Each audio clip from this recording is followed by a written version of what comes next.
Isang magandang araw muli sa inyong lahat at patuloy na purihin natin ang ating dakilang Diyos dahil nasa kalagitnaan na tayo ng isang linggo at patuloy na tayo'y nakakatanggap ng mga biyaya at pagpapala na nanggagaling sa Kanya.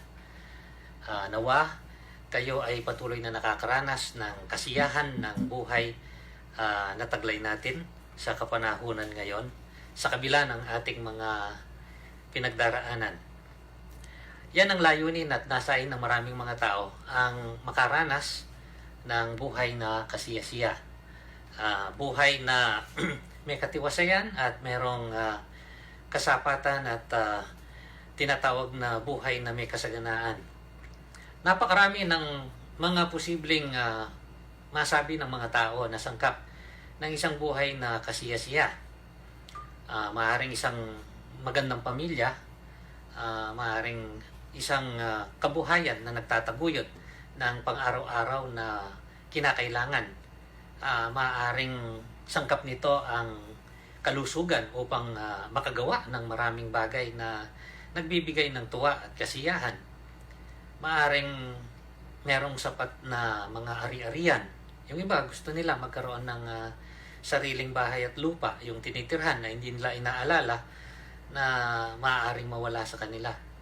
Maaaring isang mabuting edukasyon na pagkukuhanan ng puhunan sa kanilang maaaring gawin o ay talaga na adhikain sa kanilang mga buhay. Maraming mga kaibigan, mabubuti at matatapat na kaibigan. Maaari talaga na masabi at maituring na ang lahat ng ito ay sangkap ng isang buhay na kasiyasiya. Pero paano kung ang ilan ay hindi nakakaranas ng lahat ng ito o ng ilan sa mga ito? Hindi na ba ito maituturing na isang buhay na kasiyasiya? Ang aking natukoy ay mga bagay na ninanasa nating lahat. Maaaring sabihin natin ginugusto natin na maging sangkap ng ating mga buhay. Ngunit lalo na sa kapanahon na nakagaya ngayon na pinagdaraanan natin, maaaring ang ilan dyan ay nasa peligro na mawala o kaya maaaring nauudlot. Paano na ngayon yung tinatawag na buhay na kasiyasiya? Ang ibig kong sabihin, ito hindi na mararanasan o hindi na maaaring maranasan sa mga kapanahon ng kagaya nito. Paano kung ito'y yung sitwasyon natin nagtatagal pa? Dahil hindi natin alam ang magiging haba ng panahon na tayo ay mananatili sa ganitong kalagayan. Kaya nga minarapat ko na sa araw na ito ay ibahagi sa inyo ang isang kabanata ng isa sa mga sulat ng dakilang lingkod ng tao na mapagkukuhanan natin ng mga kaalaman at patnubay upang sa ganon ay ating malinawan ang patungkol sa bagay na ito na ating pinag-uusapan ngayon. Ang tinutukoy ko ay ang sulat ni Apostol Pablo sa mga taga-Filipos. Sa English ay Philippians. Ito'y binubuo ng 4 na kabanata lamang at napakadaling basahin sa kanyang kabuuan sa minsanang upuan lamang. Ngunit sapat na sa ating pagtalakay ngayon ay tingnan lang natin muna yung unang kabanata o yung pambungad na bahagi nito dahil dito'y makikita na natin ang aking nais ibahagi sa inyo na siya namang sinususugan o sinusuporta ng buong sulat na ito o aklat na ito at ng iba pang mga nilalaman ng kasulatan. Kaya nga sa araw na ito, nais kong talakayin ang patungkol dito, ang pinakapangunahing sangkap ng buhay na kasiyasiya. Kasi si Apostol Pablo, nung isulat niya ito, siya ay nakabilanggo. Hindi dahil sa gumawa siya ng anumang masamang bagay, kundi pinaratangan siya ng maling paratang. At ito'y nakaugnay sa kanyang pagiging mananampalataya. At nasa peligro maging ang kanyang buhay. Ngunit ang sulat na ito ay tinawag ng marami na sulat ng kagalakan at sulat ng kasiyahan Dahil taglay nito ang mga kapahayagan na nagpapakita ng saloobin ni Apostol Pablo, na nakapagtataka sa marami sa kabila nung kanyang pinagdaraanan. Upang ito ay maintindihan natin mabuti, babasahin ko yung buong unang kabanata. At dito natin hahanguin yung sinasabi ko na pinakapangunahing sangkap ng buhay na kasiyasiya. Yung mga nabanggit ko kanina ay may tuturing na bahagi ng sangkap na buhay na kasiyasiya. Ngunit ano yung nakahihigit pa dito upang matiyak na ang buhay ay tunay ngang kasiyasiya? Kaya tinawag kong pinakapangunahing sangkap. Itong sinasabi sa sulat na ito na nasa Bagong Tipan, babasahin ko sa kanyang pagkakasalit sa Tagalog. Ang sulat ni Pablo sa mga taga-Filipos, unang kabanata. Mula kina Pablo at Timoteo na mga alipin ni Kristo Jesus para sa mga taga-Filipos na tagasunod ni Kristo Jesus. Gayon din sa mga tagapangasiwa at mga tagapaglingkod. Sumainyo nawa ang pagpapala at kapayapaan ng Diyos na ating Ama at Panginoong Hesukristo. Nagpapasalamat ako sa aking Diyos tuwing naaalala ko kayo. Tuwing ipinapanalangin ko kayong lahat, ako'y laging nagagalak dahil sa inyong pakikiisa sa pagpapalaganap ng magandang balita tungkol kay Kristo mula nang ito'y inyong tanggapin hanggang sa kasulukuyan. Natitiyak kong ang mabuting gawang pinasimulan sa inyo ng Diyos ay kanyang lulubusin hanggang sa araw ng pagbabalik ni Hesukristo. Minamahal ko kayo, kaya dapat lang na pahalagahan ko kayo ng ganito at dahil magkasama tayong tumanggap sa pagpapala ng Diyos. Noon pa man nang ako'y malayang nagtatanggol at nagpapalaganap ng magandang balita at kahit ngayong ako'y nakabilanggo. So ito nga yung sinabi ko kanina. Yung sitwasyon na kinalalagyan ni Apostol Pablo nung isulat niya ito. Nalalaman ng Diyos na ang pananabik ko sa inyong lahat ay kagaya ng pagmamahal sa inyo ni Hesukristo. Idinadalangin ko sa Diyos na ang inyong pag-ibig ay patuloy na sumagana at masangkapan ng malinaw na kaalaman at pagkaunawa upang mapili ninyo ang pinakamahalaga sa lahat. Sa gayon, pagbabalik ni Kristo, matatagpuan kayong malinis, walang kapintasan at sagana sa magandang katangiang kaloob sa inyo ni Hesukristo sa ikararangal at ikatadakila ng Diyos. Mga kapatid, nais kong malaman ninyo na ang nangyari sa akin ay nakatulong ng malaki sa ikalalaganap ng magandang balita. Nalaman ng mga bantay sa palasyo at ng iba pang naririto na ako'y nabibilanggo dahil sa pagiging tagasunod ni Kristo. At ang karamihan sa mga kapatid ay lalong tumibay sa kanilang pananalig sa Panginoon dahil sa aking pagkabilanggo. Hindi lamang yon, lalo pang lumakas ang kanilang loob na ipangaral ang salita. Kumbaga, napalakasan ang loob ng mga mananampalataya. Totoo nga ang na may ilang nangangaral tungkol kay Kristo dahil sa pagkainggit at pagkahilig sa pakikipagtalo. Ngunit mayroon din namang nangangaral ng may tapat na hangarin. Si Kristo'y pinangangaral nila dahil sa tunay na pagmamahal, sapagkat alam nilang ako'y hinirang upang ipagtanggol ang mabuting balita.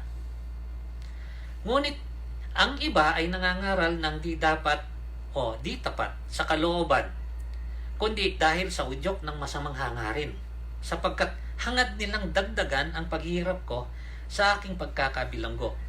Ngunit walang anuman sa akin ang lahat ng iyon. Ikinagagalak ko pa nga na si Kristo'y naipapangaral, maging tapat man o hindi ang hangarin ng ibang mga nangangaral. Ang isa kong ikinagagalak pa ay ang pag-asang muli akong makakalaya sa pamamagitan ng inyong mga panalangin at sa tulong ng Espiritu Santo ni Kristo Jesus.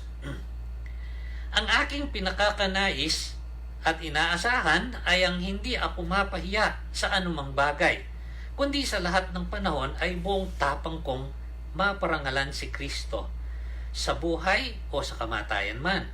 Sapagkat para sa akin, si Kristo ang aking buhay. At kahit kamatayan ay pakinabang. Ngunit kapag ako'y mananatiling buhay, ito'y kapaki-pakinabang din sapagkat ako'y makakagawa pa ng mga mabubuting bagay. Hindi ko malaman kung alin ang aking pipiliin. May pagtatalo sa loob ko. Gusto ko nang pumanaw sa mundong ito upang makapiling si Kristo, sapagkat ito ang lalong mabuti para sa akin. Ngunit, alang-alang sa inyo, mas kailangan pang manatili ako sa buhay na ito.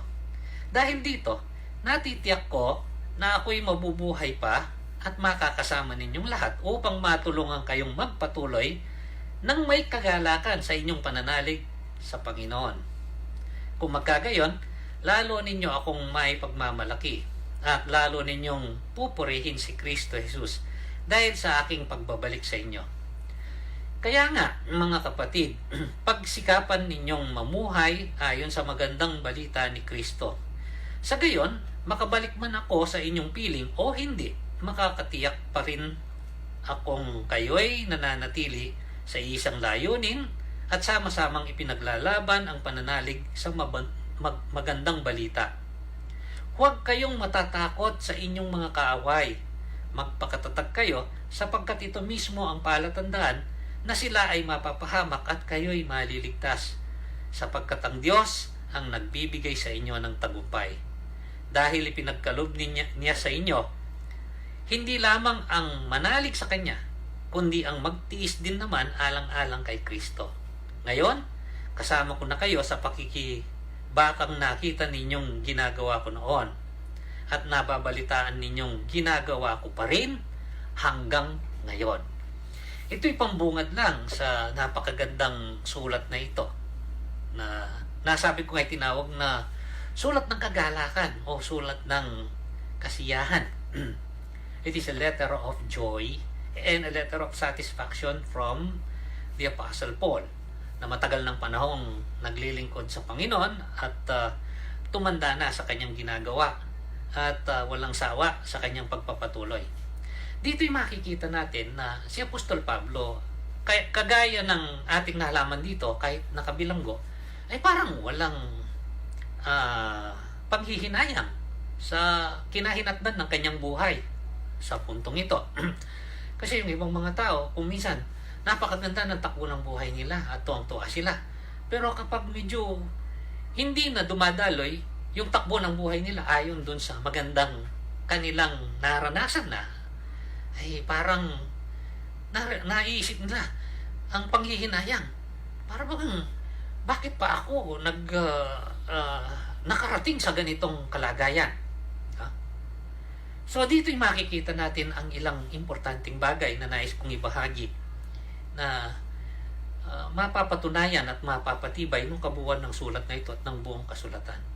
Ito yung mga pinaka mahalaga o pinakapangunahin sa sangkap ng isang buhay na tunay nating may tuturing na kasiyasiya. At ilang mga bagay ang aking babanggitin dito na maaaring ang ilan ay nararanasan na ng ilan sa atin, ngunit kung minsan ay hindi natin napagwawari na ito ay taglay na natin o kaya hindi pa natin nabigyan ng mga pagsasaalang-alang. Ano itong mga bagay na ito? Kumbaga, ito dapat yung nakaprioridad sa ating mga kaisipan na sangkap ng isang buhay na kasiyasiya. Kasi marami tayong ginagawa, pinagsusumakitan at pinagtatangkaan na gawin upang sa ganon makabuo nga tayo ng isang buhay na tinatawag na kasiyasiya, a satisfying life. At doon natin ibinubuhos ang malaking bahagi ng ating mga pag-iisip, ng ating mga taglay na ng mga kasangkapan, yung mga resources natin, yung mga oras natin, yung mga pagsusumakit natin, yung mga tinatawag na effort, pati yung paglalagay ng ating mga abilidad at mga kakayanan.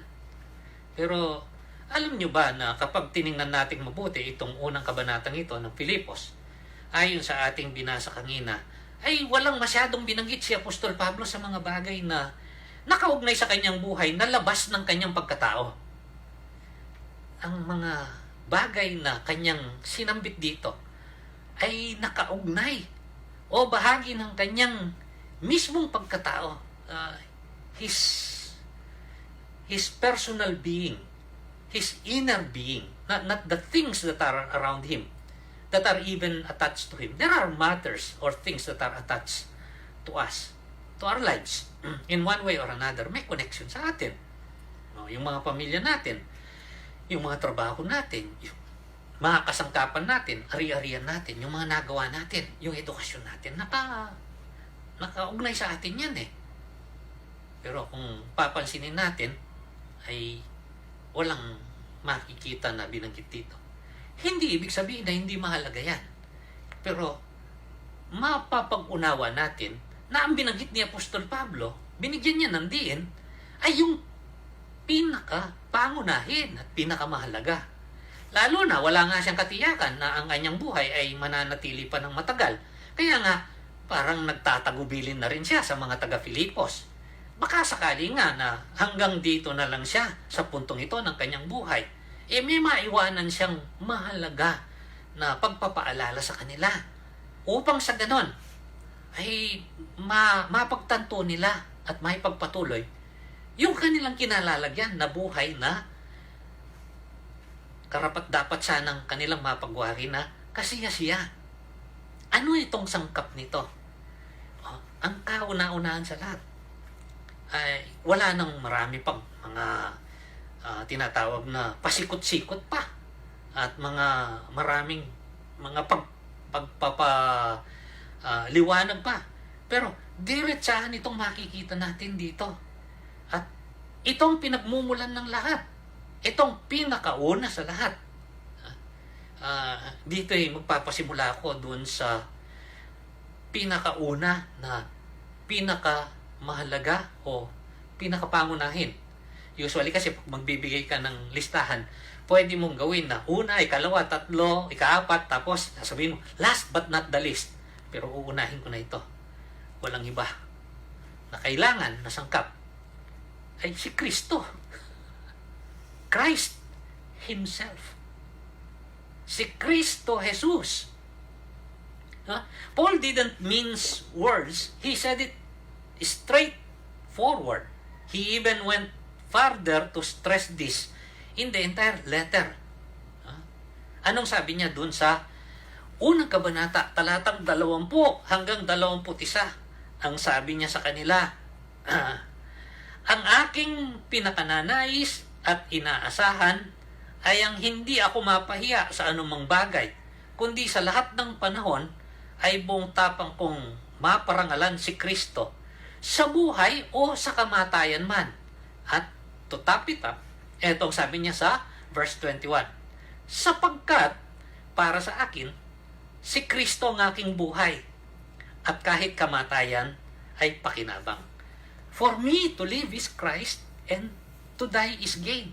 Dahil si Kristo ang nagbibigay ng kabuluhan, ng katuturan sa buhay.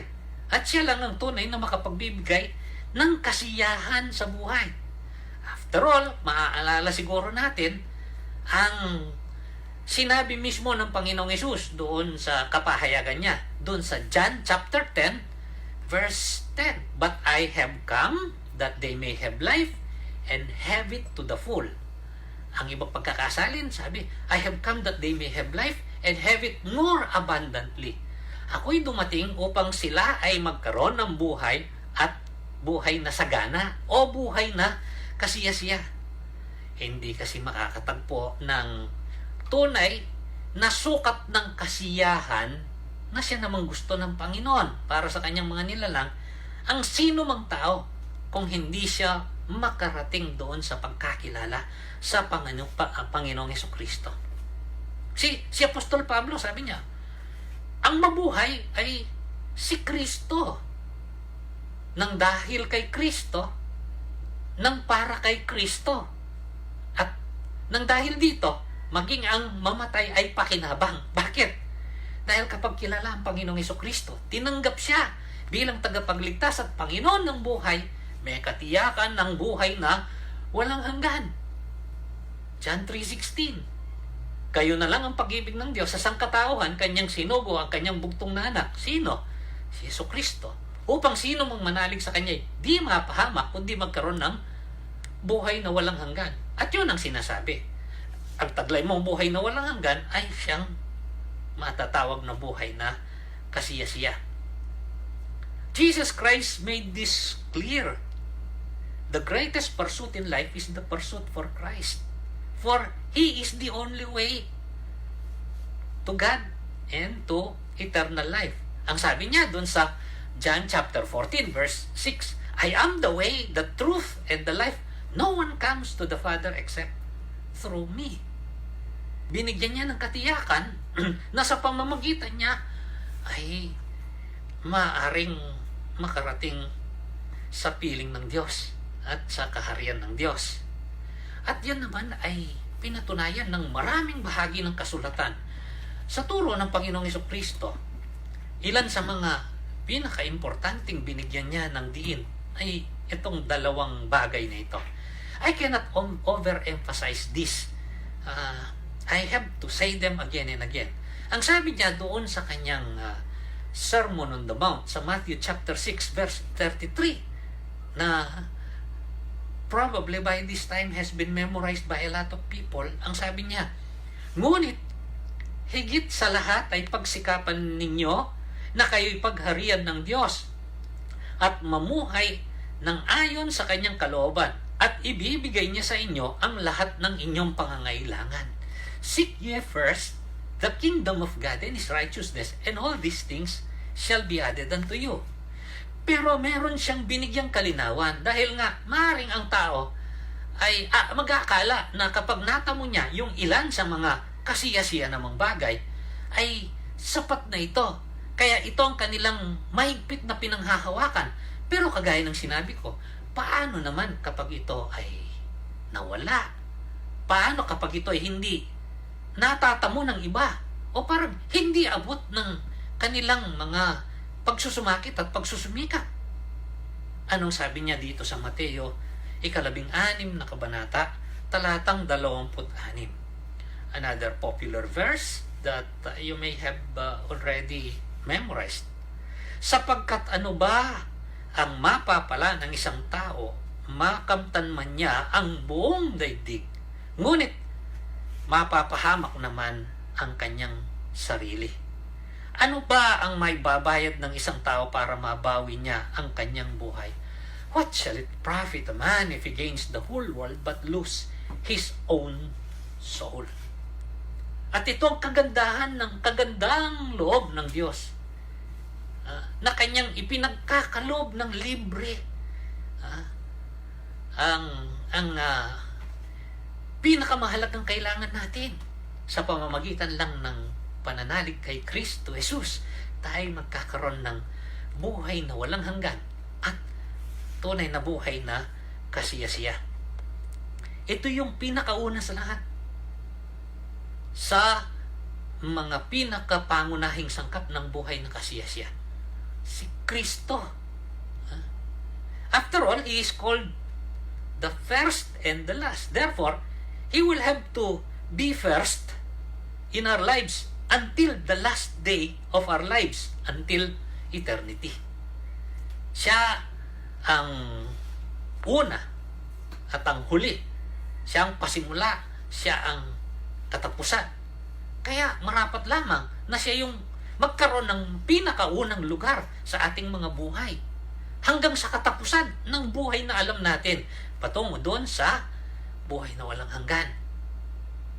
So, itong kailangan natin na sangkap upang masabi natin at maranasan natin at manatili yung tinatawag na buhay na sagana o buhay na kasiyasiya. Christ Himself, the Lord and Savior.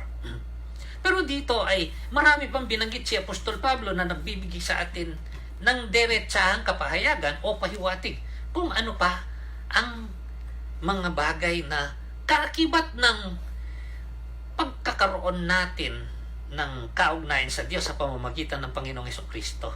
Tingnan ninyo ang bahagi ng kanyang sinabi dito sa talatang 3 hanggang 6. Nagpapasalamat ako sa aking Diyos tuwing naaalala ko kayo.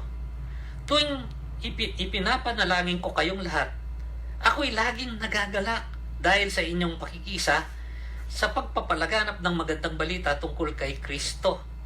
Mula nang ito'y inyong tanggapin hanggang sa kasalukuyan, natitiyak kong ang mabuting gawang pinasimulan sa inyo ng Diyos ay kanyang lulubusin hanggang sa araw ng pagbabalik ni Kristo. Ito yung ikalawa na may babahagi ko na galing dito na sangkap na nakapagbibigay ng tunay na kasiyahan sa buhay na taglay ng isang tao. Ano ito? Tingnan ninyo, si Apostol Pablo, nakabilanggo siya. Sinusulatan niya ang kanyang kamananampalataya at mga binahaginan ng mabuting balita. At anong sabi niya?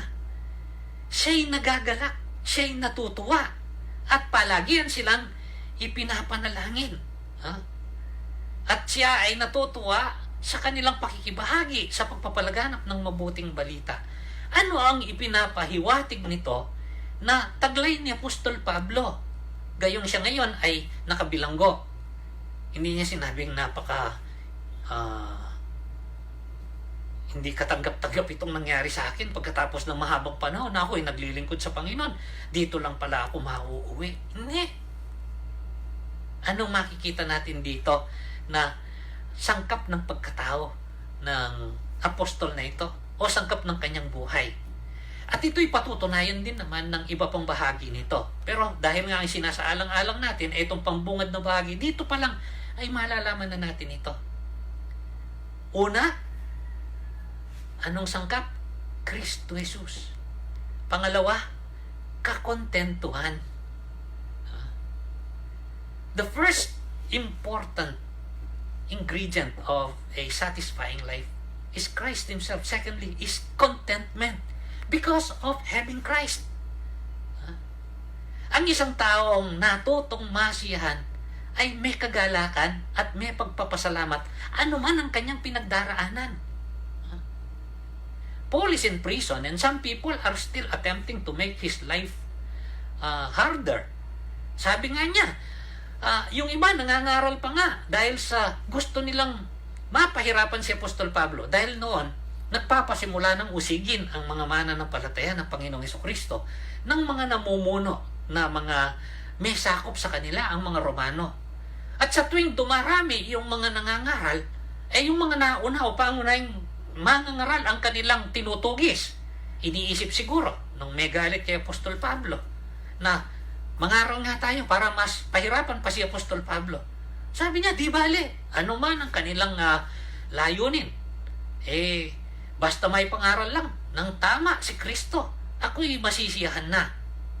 He does not rejoice because of the bad things that are happening to him, but because he knows that in spite of these bad things, God can do something good out of his not so good situation.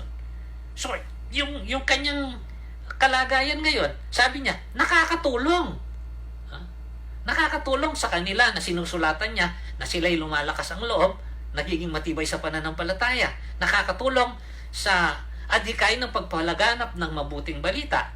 Dahil nga, kahit yung mga nangangaral dahil sa hindi mabuting layunin, ay nagiging daan tungo sa pakikinig ng mga tao patungkol sa Panginoong Hesukristo. Paul has been so contented. That is what makes his life so satisfying. Ano man ang kanyang pinagdaraanan. At ito ay ipinahayag niya dun sa 4 na kabanata nito, in the 4th chapter of this letter. Ang sabi niya dito, sa verse 11, sabi niya dito, nagpapasalamat siya sa kanila dahil pinadalhan siya ng mga kaloob. Hindi sinabi dito kung pagkain, damit, o ano mang makakatulong sa kanya. Sabi niya dito, sa 4 na kabanata, talatang 11, hindi ko sinasabi ito, yung kanyang pagpapasalamat, Dahil sa kayo'y pinaghahanapan ko ng tulong, natutuhan ko ng masiyahan maging anuman ang aking kalagayan. Naranasan ko na ang maghikahos, naranasan ko na rin ang managana. Natutunan ko ang sikreto kung papaano masiyahan sa anumang kalagayan sa buhay. Ang mabusog o ang magutom, ang managana o ang maghirap. Ang lahat ng ito ay magagawa ko dahil sa lakas na kaloob sa akin ni Kristo. Ito yung kaakibat ng pagkakilala sa Panginoong Jesucristo. It is Christ who brings satisfaction in life. And when Christ is with us, then we can learn to be content. And we can greatly be satisfied. Natagpuan ni Apostol Pablo na dahil nasa kanya si Kristo, sapat ang lahat ng probisyon ng Panginoong Jesucristo sa kanya. Ano man ang kalagayan niya sa buhay. Kaya pinalalakas niya yung loob ng mga tao ngayon na malaya naman, na hindi kagaya ng kanyang kinalalagyan. He is contented because he has confidence in Christ. He has continual dependence on Him. And he can rely and depend on Christ. Ito ang ikalawang sangkap ng buhay na kasiyasiya. Dahil kasi kung hindi matuto ng kakontentuhan yung tao, kahit gaano karami ang malikom niyang mga bagay-bagay na sa iba ay sobra-sobra na, hindi pa rin siya makakatagpo ng kasiyahan sa buhay. Kakontentuhan. Ngunit, ito'y nagkakaugnay-ugnay. Ano pa yung sangkap na nasa pagkatao ni Apostol Pablo ngayon, na kanyang inaasahan at taglay na rin ng kanyang mga sinusulatan, ang mga taga-Filipos. At tayo ngayon na nakakabasa ng kanyang sulat sa mga tao nung matandang panahon.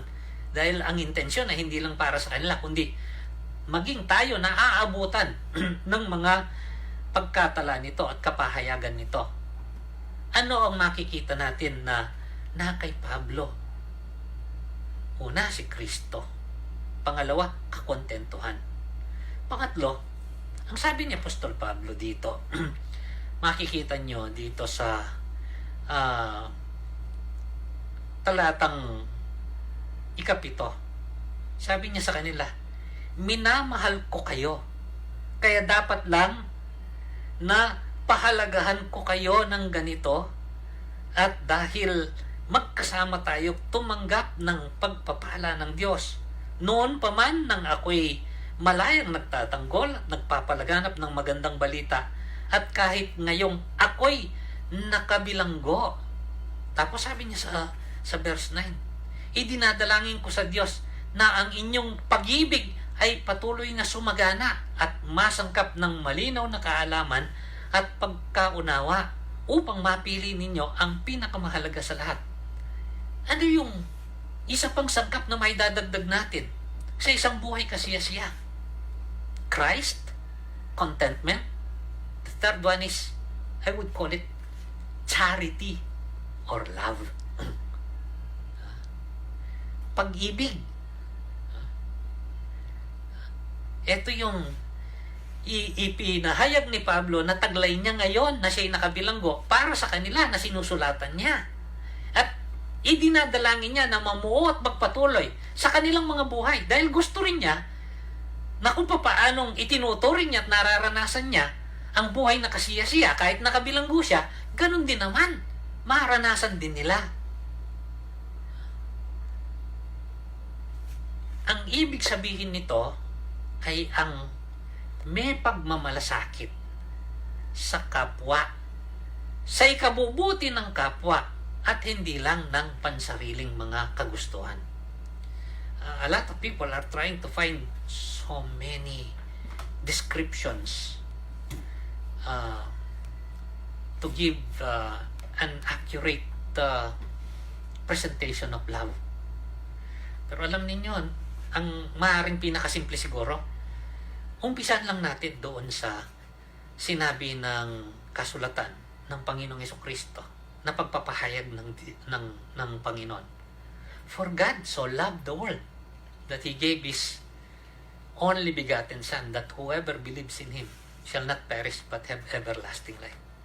Ang pag-ibig ay yung paglalagay ng pagmamalasakit sa iba kaysa sariling kagustuhan. At ang paggawa ng mga bagay sa kapakinabangan ng iba at hindi lang sa pansariling mga kagustuhan.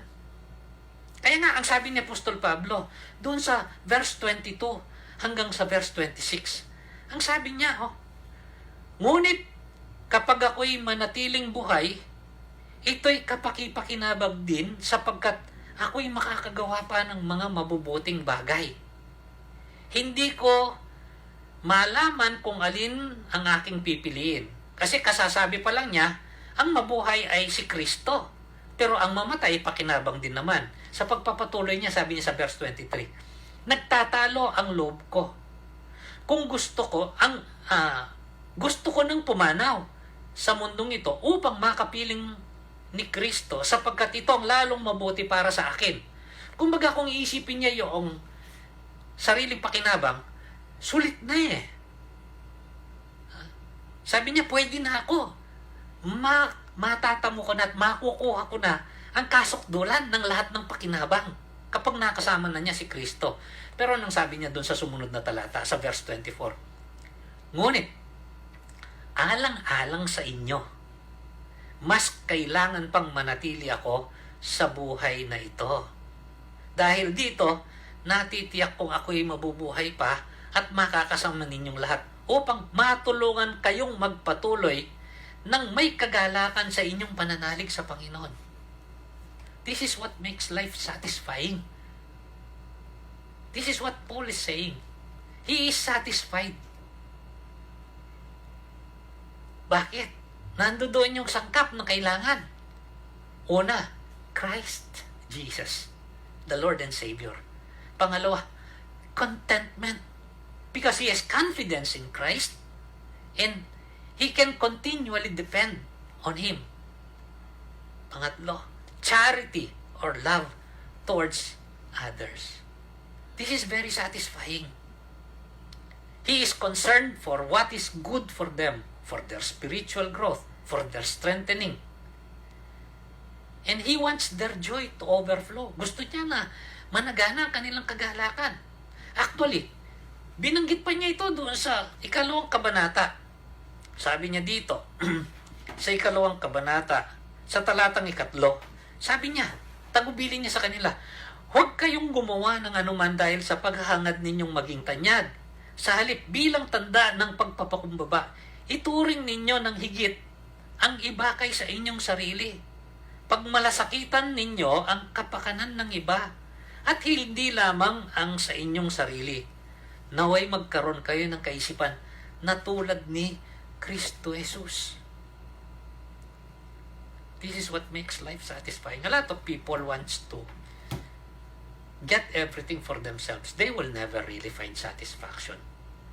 They may accumulate so much more than what so many others would never even have the opportunity to have. But without these ingredients, all will eventually come to nothing. What shall it profit a man if he gains the whole world and lose his own soul? Christ Jesus first and foremost.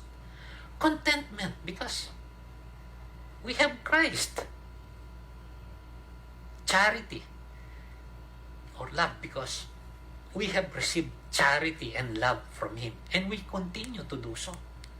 Dahil nakatanggap tayo ng pag-ibig at pagmamahal sa Kanya.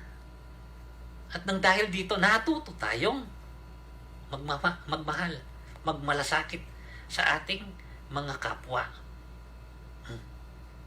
At ano pa? Dito ay makikita rin natin. Doon sa pambungad na bahagi ng kanyang pagbati. Sometimes we miss the idea. We think that it is just parang by force of habit. Siguro dahil sa natural natin, kung minsan nakasanayan na lang natin na kung minsan wala sa loob natin. Anong sabi niya sa talatang 2? Sumainyo nawa ang pagpapala at kapayapaan ng Diyos na ating Ama at ang Panginoong Hesukristo. When Paul says this, it comes from the heart. It's not just a matter of habit. Kasi tinuturuan naman tayo ng good habits, good manners, and right conduct. And rightly so. Dapat naman. At dapat naman magkaroon tayo ng good habits. Pero, hindi lang sana na ito'y habit na nasanayan lang, kundi tunay na nanggagaling sa ating kalooban. Kung minsan sasabihin natin sa mga tao, "Oy, ingat ka. Oy, God bless you." Dapat sana yun ay taos-puso, bukal sa ating mga puso't kaisipan. Si Apostol Pablo, kapag siya'y nagpaabot ng ganitong pagbati, sa umpisa, sa kalagitnaan, hanggang sa katapusan ng kanyang sulat, ito'y taos-puso, nanggagaling sa kanyang puso't kaisipan. Sumainyo nawa ang pagpapala at kapayapaan ng Diyos na ating Ama at ng Panginoong Hesus. Sabi dito. Anong ibig sabihin nito? Sabi niya, may the grace and peace of God our Father and the Lord Jesus Christ be with you. Hindi niya hahangarin yung bagay na yon kung hindi niya nararanasan. Kasi it would have no meaning at all. When you say something to people and you are not really experiencing such, or you don't have a good understanding of such, it's somewhat meaningless. Kaya sinasabi niya ito, dahil siya mismo ay nakakaranas ng pagpapala at kapayapaan ng Panginoong Hesukristo. Kaya ngayon, bukas puso at napakagaan na sabihin niya sa kanyang kapwa ito, na kanyang ipahayag ito. In saying that, he is showing that he is not anxious at all. Na hindi siya nabubuhay sa kagulumihanan, sa kabagabagan, sa kaguluhan ng buhay, sa pagkatakot at ano pa mang ibang bagay. And what does this show? Ano yung taglay ni Apostol Pablo? Na nagpapagikasya siya sa kanyang buhay na maaari nating makuhanan ng aral. Again, I'll go back to what I've mentioned so that they will stick to our minds and our hearts. Christ Jesus. First of all, contentment because of our confidence in Christ. Charity or love towards others because we have experienced His love. And the other one is a calm disposition. May katiwasayan yung ating kalooban. May kapayapaan. Hindi umiinog sa kagulumihanan, kabagabagan.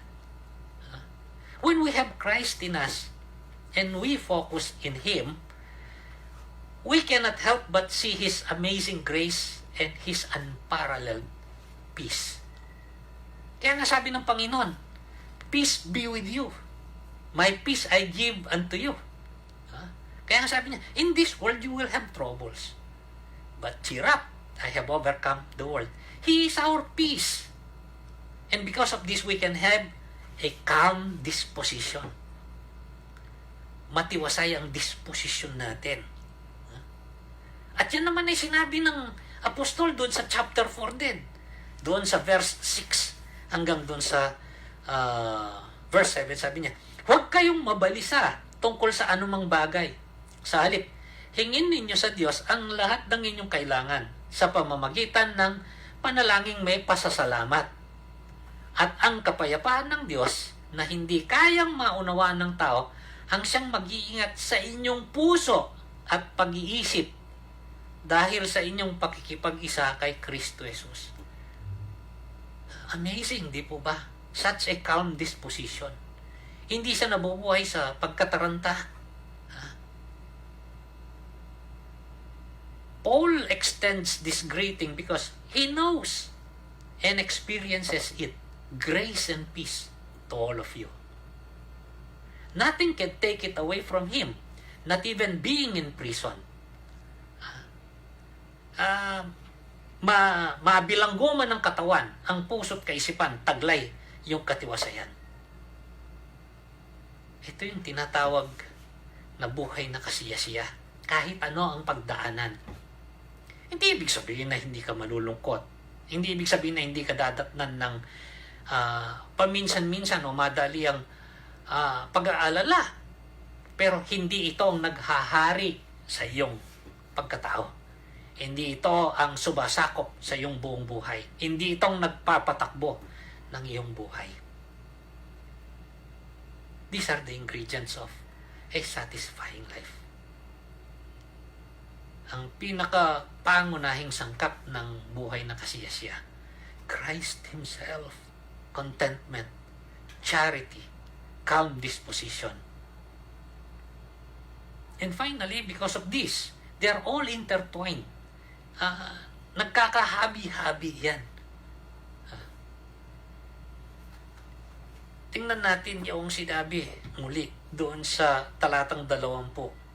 Ang aking pinakananais at inaasahan ay ang hindi ako mapahiya sa anumang bagay, kundi sa lahat ng panahon ay buong tapang kong maparangalan si Kristo sa buhay man o sa kamatayan. An important word is striking here. Yung sinabing buong tapang. That I may have the courage, sabi niya. Ito yung paglima doon sa nais kong ibahagi na sangkap ng isang buhay na kasiyasiya. Tapang o lakas ng loob na naharapin ang buhay kahit anuman ang pagdaanan nito. Mga sagabal, mga pagsubok, mga hirap, mga pasakit, pagdurusa. Kasi yan ay sangkap ng buhay. Courage to face life's realities. Paul has no regrets. Kahit na yung buhay niya parang nababawasan na, nauupos na. Wala siyang panghihinayang. He knows that his life is never wasted because of Christ. Hindi napunta sa kasayangan ng kanyang buhay. It has been lived and spent worthwhile. At alam niya na pagkatapos nito ay may naghihintay na higit pang mabuti. Kung yung sasabihin natin, ang buhay natin dito, nakaranas tayo ng buhay na kasiyasi at masagana, ay lalo na yung naghihintay sa atin pagkatapos nitong yugtong ito, nitong physical nating pamumuhay dito sa mundong ito. Paul knows very well that beyond this life is even greater than what we can ever experience here on earth. Kaya nga, mga kapatid, kung kayo'y kamukha ko ng mga mananampalataya ng Panginoong Jesucristo, tumanggap sa Kanya bilang Panginoon at tagapagligtas, mga kaibigan at kakilala, kung sakali mang hindi pa kayo nakapagpasya, siguro ay maaaring mahimok kayo na panahon na. Lalo na sa kapanahon ng ating pinagdaraanan. Ito naman ang nasain ng Panginoon sa lahat ng kanyang nilalang, na sila ay magkaroon ng tunay na buhay at buhay na kasiyasiya. Buhay na sagana. It's good if we could have all of the other things that I mentioned at the beginning of this message. But even if we don't have them yet, or we don't have them, that doesn't mean that life cannot be satisfying. Dahil hindi tayo kukulangan ng Panginoon sa mga bagay na mabubuti at makakabuti sa atin. Hindi man sa sukat na madalas na inaasam ng iba. Hindi man sa lawak na inaasam ng iba. Because these things can never be quantified or measured by physical and material measurements. Ito'y mga biyaya sa atin. At biyayang umuunlad ng umuunlad. Basically, unlimited, because in this life, we can never fully exhaust all of this. Paul was not perfect. He never reached perfection while he was here. But he was very consistent. Alam niya kung ano yung taglay na niya. At ang patutuon niya ay patutuon ng taong nakatagpo ng buhay na kasiyasiya. Nawa ito rin ang nararanasan natin at patuloy na maranasan. At sa ganitong kaparaanan, umunlad at sumagana pa ang ating mga buhay. Ito na ang pinakapangunahing sangkap ng buhay ng kasiyasiya. Kristo Jesus, ang tagapagligtas, ang mabuting pastol, ang prinsipe ng kapayapaan, Christ Himself, contentment, kasiyahan. Dahil alam nating kung tayo na kay Kristo, hindi tayo kukulangan. Hindi pagkakait sa atin ang anumang maganda at mabuti na makabubuti sa atin.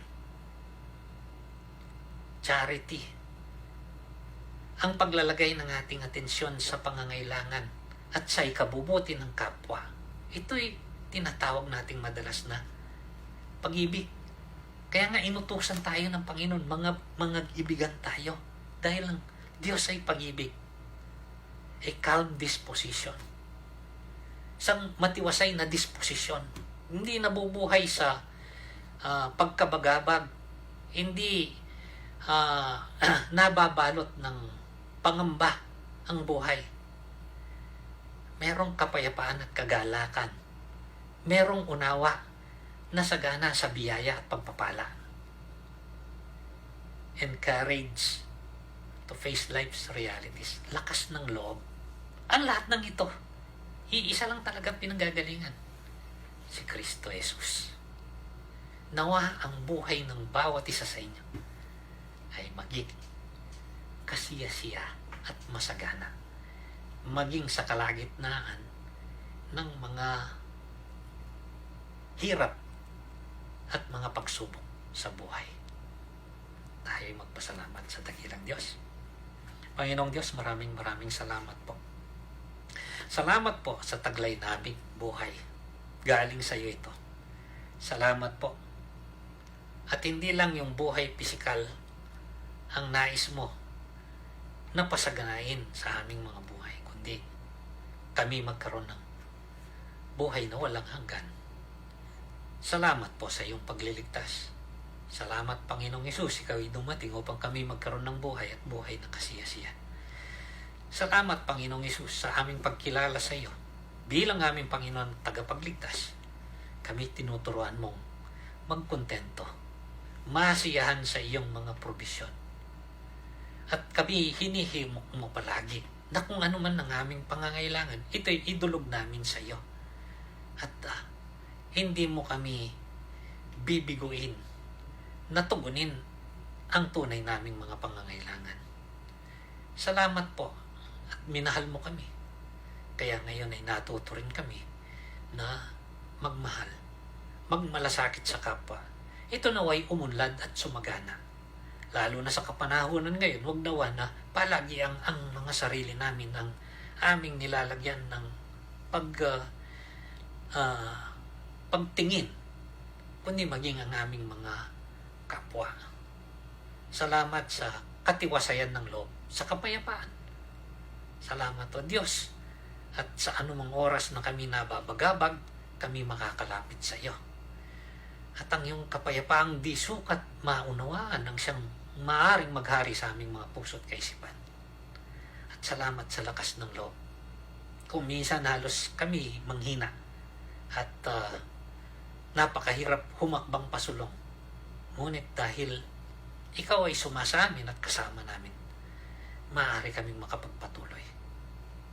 Nawa kagaya ni Apostol Pablo, sabi namin, ang mabuhay ay si Kristo at maging kamatayan ay pakinabang. Hinihiling pa rin namin na pahabain mo ang aming mga buhay upang maging mga buhay na kapakipakinabang sa paglilingkod sa iyo at paglilingkod sa aming mga kapwa. Ngunit sa iyong matalinong kalooban, Panginoon, anuman ang hangganan, anuman ang madatnan, huwag nawa na kami makalimot na ikaw ay aming pasalamatan, papurihan at dakilain. Ito po ang aming panalangin at kapahayagan ng aming pagsamba sa iyo. Sa pangalan po ng aming Panginoong Yesus. Amen. Magandang araw po sa inyong lahat. Nawang kasaganaan ng buhay ang siyang inyong maranasan sa pamamagitan ng Panginoong Hesukristo.